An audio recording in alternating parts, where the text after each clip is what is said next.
Okay, so here we go. This is the last one, guys, number 10. I like to show my fingers, apparently. Um, Between the fires that are going on up here in Southern California, and that's where I live, but it's been impactful because I live in a forested area, and we had an evacuation order for quite a while. And even when I was here, air was kind of hard to breathe, so thank God for air conditioning. Sorry about the delay, kind of out of my hands in that respect. This one is very late tonight, and that's because it's been really hard to do the last one, to figure out if I was only going to talk to you guys one more time, what else did I want to say, what did I want to reiterate, what did I want to emphasize. So I came up with a bunch of things, a little less focused probably than all the rest of them. But basically, part of it's a recap, and part of it's what's next. And just a footnote, if you will, if you have any questions that I haven't answered in these 10 weeks, please send them to me. Just, I'll get them off of here. So just type them in the comments. And if you have any comments, I'd love to hear. And if anybody has done any of these things over this 10 weeks, tried any of these things, and had any success whatsoever, please let me know. Please let us all know. And if you haven't, let me know that too. And maybe we can talk about why it's not working for you, or what you can do differently. Or if it's working for you, but you're just not seeing it because you're not getting the result that you wanted. All right, so that's another thing. Doing a magical working to affect change. And you get the result you wanted.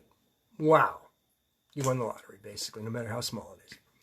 Doing a magical working and you get no result that you're aware of. Okay, so maybe it wasn't the right time. Maybe it's going to happen later when it's more opportune. Maybe it was something that wouldn't have been good for you and would have been against your, say, inner purpose or your major thrust of your life. Those are possibilities. And possibly, maybe you weren't doing the working correctly. And we can talk about that. And that's pretty simple to adjust in most cases. The hardest thing usually is when you get something other than what you asked for, but you do know you got something. For instance, I want a great new job and I want it by November 1st. Well, November 1st you get a great new job, but it's not the great new job you want. What is that, right? So that means it's really working really well. Yeah. So if the outcome meets the general parameters, the overarching parameters of what you asked for, then you succeeded wildly.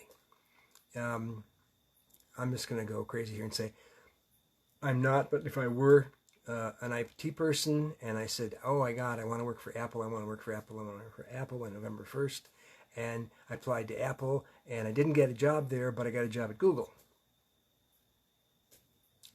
That could be tremendously better. It could be worse. I don't know. But I'm assuming if you got it, your working worked, and it put you where you really needed to be.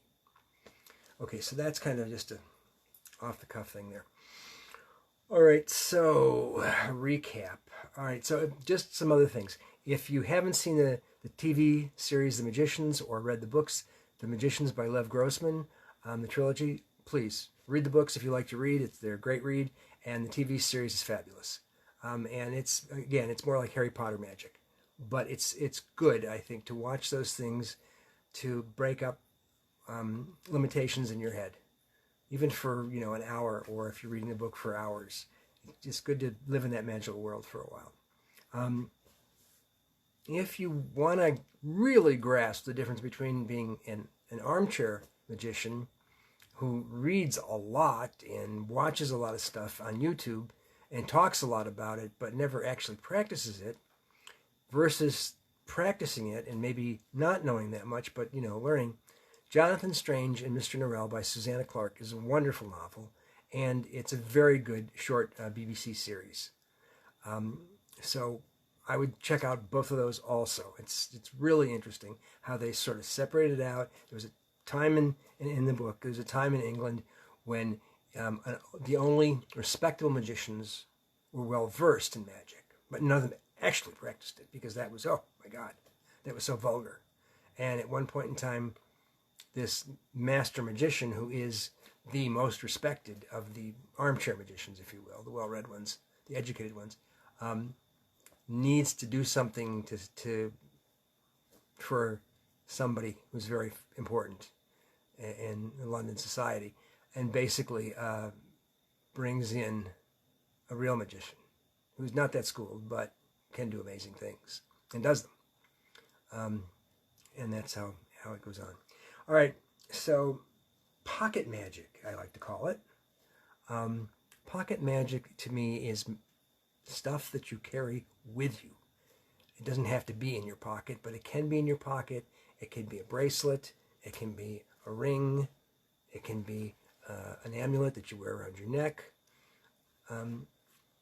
That's all stuff that you use for protection and for workings. As I said before, the red Garuda is for protection. This is also Tibetan Buddhist, and it's for protection. This is, as you can see it, yeah, you can see it. Okay, so it's labradorite, and I use that for gathering energy from the environment. Okay, so there are different things you can use for different, and sometimes I carry a pocket wand. It's a little piece of labradorite that's wand-shaped, and I use that to focus energy. Now, a lot of people say, oh, don't use crystals, don't use stones, only use wood, whatever. Maybe, maybe not. It's worked for me, and so I'm fine with it. All right, so meditate, meditate, meditate. There's only one thing you do as a magician. One active practice. Meditate. It will change your life. If you do it on a regular basis, for 5 minutes, for 10 minutes, for an hour, every day, whatever works for you. But I would try to do the same amount of time, at the same time, every day. And if possible, in the same spot. In the morning, right before you get up, or right after you've gotten up and maybe gone to the bathroom, but before you do anything else, sit down and meditate. Or at night, right before you go to sleep. Most people, it's harder to do it at night before you go to sleep because they get in bed and they're like, oh, and they go to sleep. In the morning, it's easier just to say, okay, stop for 5 minutes, or stop for 10 minutes, or 20, whatever works for you, and sit down and meditate. Whatever type of meditation works for you, that's the one that you start out with, and that's the one you do for a while. And when you've done it long enough, and you think maybe I can try something else, or if it doesn't feel like it fits you, try something else in terms of meditation. But please meditate. It will change your life in so many wonderful ways. It'll take stress away from you. It'll help you handle stress when it comes up. It will improve your clarity, your thinking, your memory. It'll improve your health. It's an amazing, easy, simple tool that we all have access to. Okay, so your attention. Please open your attention for signs around you, whether they're at work, at home, inside, or outside. I particularly notice them in nature. When I'm outside, driving, walking, doesn't matter, sitting. Please just sort of like open up your awareness, be a little more available as opposed to being up in your head all the time or listening to podcasts or music all the time. Open your ears, open your eyes, open your skin just to feel the air around you. Your nose so that you can smell things.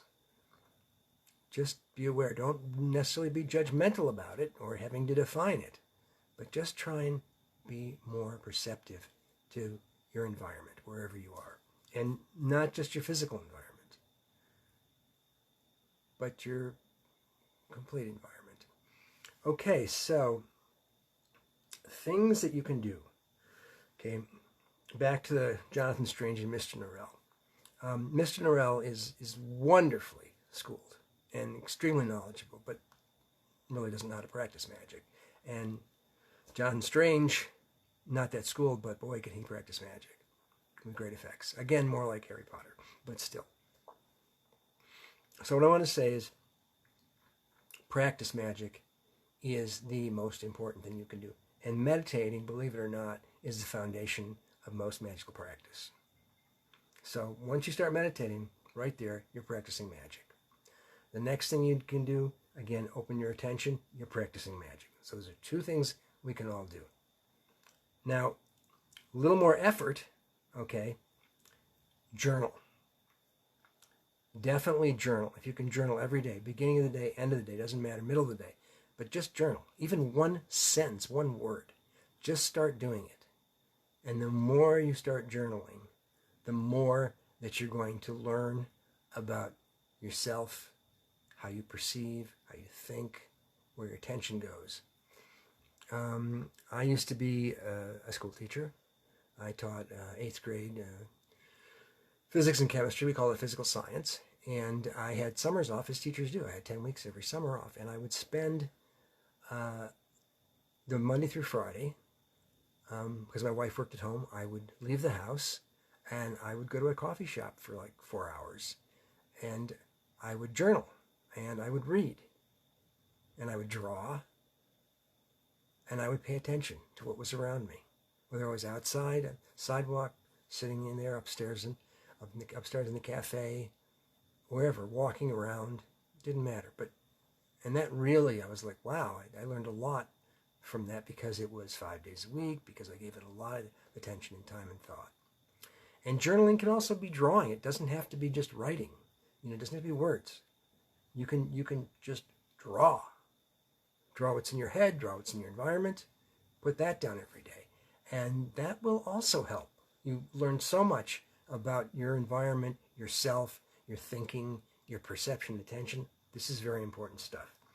Okay, so you want to practice divination. This is another magical tool. You can do the I Ching. You can do the tarot cards. You can do the looking for signs in nature, but that's not really the same thing. I would go for tarot cards or I Ching. Do one of those and do it every day. Be simple. If you do the tarot cards, the oracle cards, one card. That's all. Just pick one card. You don't have to do a spread. If you want to get fancy, you can learn about doing spreads and do them. Well, I told you about the 3-card spread. What's going away into the past, what's happening right now, and what's coming up. 1, 2, 3. You can do that, but just quickly, one card every morning, every night, every afternoon, whenever it works for you, one card. And that will help. Now, you've got more time, then do the I Ching. Do the 3-coin toss. And use the app that I showed you online and check that out. That, if you got the time, that is really wonderful and amazing and will just open your mind up so much. So, fasting. Okay, fasting, you read about it in every religion. Buddhism, Hinduism, Judaism, Islamic, Islam, Islam, Christianity, it doesn't matter. There's fasting everywhere. And there's a reason for that, because it helps to alter your mind.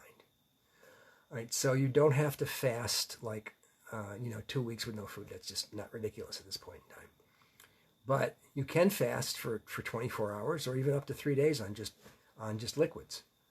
I did a 3-day fast first time I was trying one of those, and I made it through. I was going to college, unfortunately, at the set time I was doing it, and it was very intense, and I made it through the first day okay, and the second day, not so bad, and the third day, I was walking from one part of campus to another, and there was a place that made milkshakes, and I said, oh, a milkshake is liquid, and I had a milkshake, and didn't quite make it through the third day, but I was young and silly at the time. So if you do fast, liquid fast, it means fruit juices, it means water, it means vegetable juice, it means tea. You could even put coffee in there, but I wouldn't. So that's another thing. If you do fast, try and stay away from caffeine. So I wouldn't do any green tea, black tea, any type of tea, white tea, herbal tea, no coffee, not even decaf. Stay away from it. And no chocolate because there's caffeine in chocolate. And no cola because there's caffeine in cola. And if you're a smoker, you really shouldn't smoke, and you definitely shouldn't drink alcohol when you're fasting. So try fasting, and you can do it with food. You can do it with one type of food. I was raised a Roman Catholic. We did not eat meat on Fridays because on Fridays, those days, I don't know if they still do it, but Roman Catholics did not eat meat on Fridays. You ate fish. So every Friday for dinner we had fish, and for breakfast and lunch, you had cereal for breakfast or whatever, but you didn't have meat, no bacon, and lunchtime, no lunch meat. So that was easy, but I grew up, fasting that way. Excuse me. And then there was also Lent, in which you could give up one thing, which was basically fasting. Now, fasting also can be social media. Don't do Facebook for a month, or don't do YouTube or Reddit or what else do people do? Twitter. Don't do any of those things for a day, a week, a month, whatever. That's fasting. Again, that's going to change you. The physical one, the food one, I think is fabulous. I stayed off all caffeine for 7 years. No cola, no chocolate, no coffee, no caffeinated tea, and no decaffeinated tea or coffee for 7 years. And it was amazing. I also stayed off of sugar for those 7 years. I think it was fabulous and changed me a lot in very positive ways. Difficult at times, but, And again, if you're on a longer fast like that, if you're on a fast where you're going for a year, then, it's Thanksgiving, it's Christmas, you're with family or friends or something, and somebody offers you as part of the meal, a pie that they made or cookies that they made. It's perfectly acceptable to have a cookie or two or a slice of pie, that once or twice a year type thing. It's where it's a gift to you, and what you're doing is accepting the gift, and by accepting the gift, you're extending yourself to them in a very positive way, and that really is okay with fasting. All right, fasting. So, dream journal, another magical practice you can do. Not a big deal. You get that little journal, keep it next to bed with a little light, little pen, boom. When you wake up, either in the middle of the night or in the morning, before you do anything else, write down what you can remember quickly of whatever dreams you can remember. All right, so that's the next thing, is dream journaling.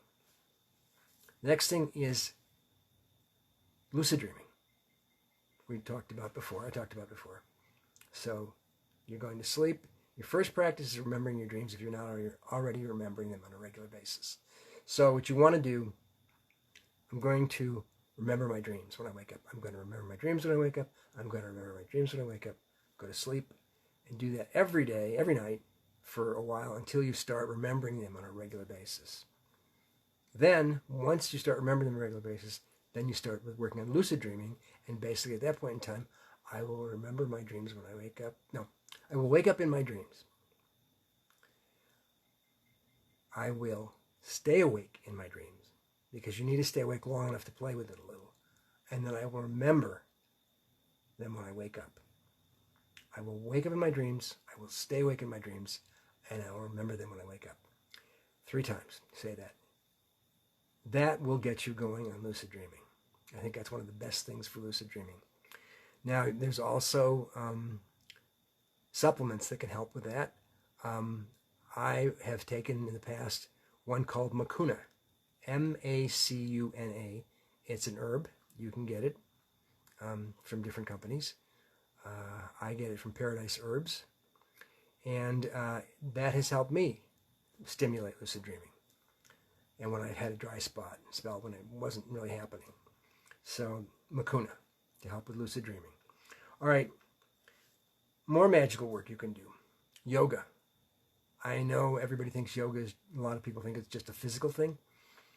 Yoga is going to help you pull your awareness away from all the noise, inner and outer, if you do yoga on a regular basis. That will help, okay? You can do Tai Chi. Tai Chi is also very meditative, right? I'm not talking about any type of athletics because it's not meditative. It can be if you're really, at a high place with it, and you've been doing it for a long time. But yoga, Tai Chi, Qigong, another Chinese internal martial art, where you're focusing on slowing down. And you're not focusing on trying to knock somebody to the ground or punch them in the face or kick them. That doesn't help. You want to slow down. Bring the focus inward. And then also be able to be more aware of your environment, your whole environment. With Tai Chi, Qigong, yoga, that happens. In the aggressive martial arts, the combative martial arts like karate or kung fu, your awareness expands, but you're expanding in a very narrow thing on your opponent. You're not expanding on the whole room or the whole area or the past and the present and the future and what's going on internally. You're focusing on your opponent and what's going to be their next move and what's going to be your next move. It's very, very different. Okay, so spending time in nature is also good because most of us spend way too much time inside. Now, if you're somebody whose job has you working outside, you got it nailed. Because you take a break and you stop for a minute and you're out in nature. And it's good to have some connection with nature. I think that's really good. If you live in a city, my suggestion is spend some time traveling around the city a little bit if you don't already. We tend to be very insulated, and we go to where we live, we go to the grocery store, we go to where we work, and maybe we go to our favorite coffee shop or bar or restaurant, and we go home. And it's pretty much just that.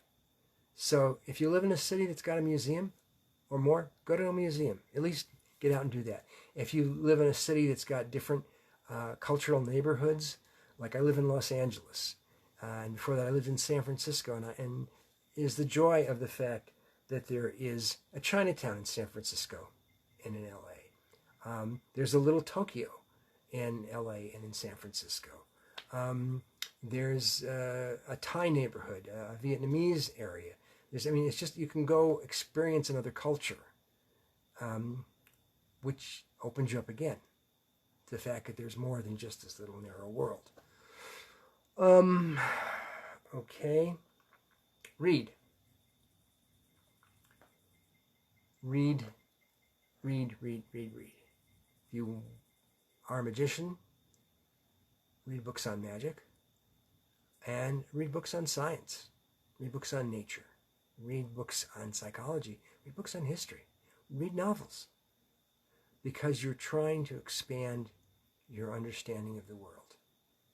Now, there's nothing wrong with loving an author and reading all their books. There's nothing wrong with loving a genre. I love science fiction and reading a lot of those books.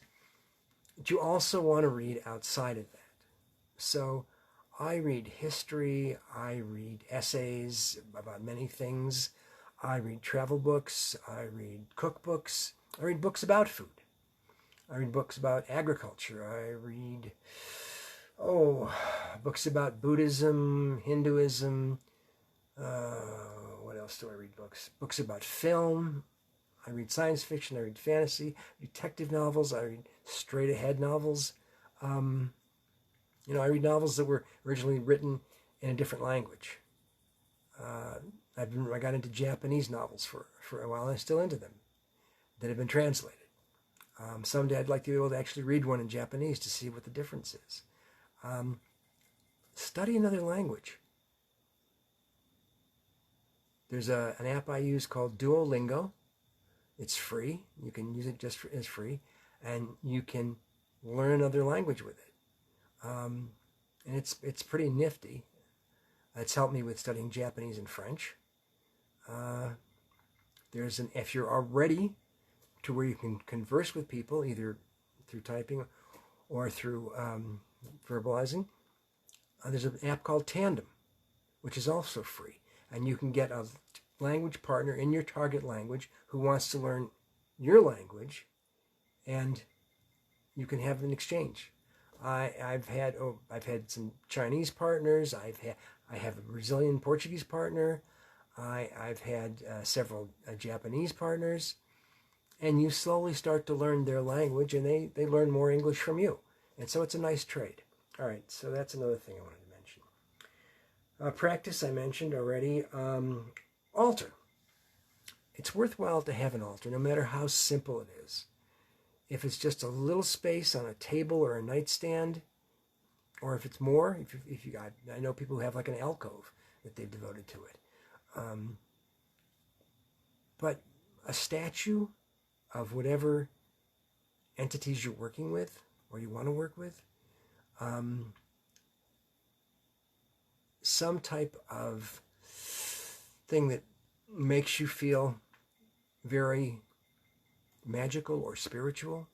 It can be a crystal, it can be a rock, it can be a wand, it can be a feather, whatever it is speaks to you.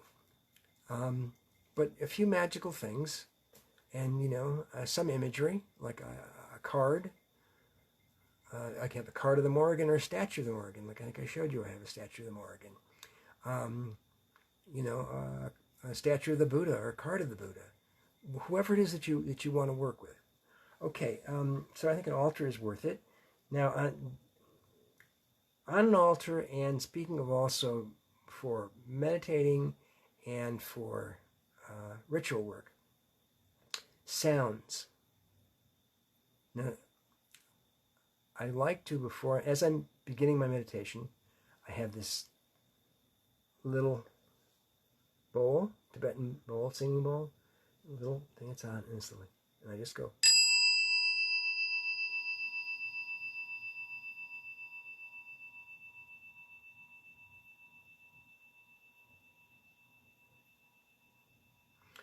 And as you see, that very slowly fades, and it gives you time to fade with it. And then if I want to, something a little more exciting,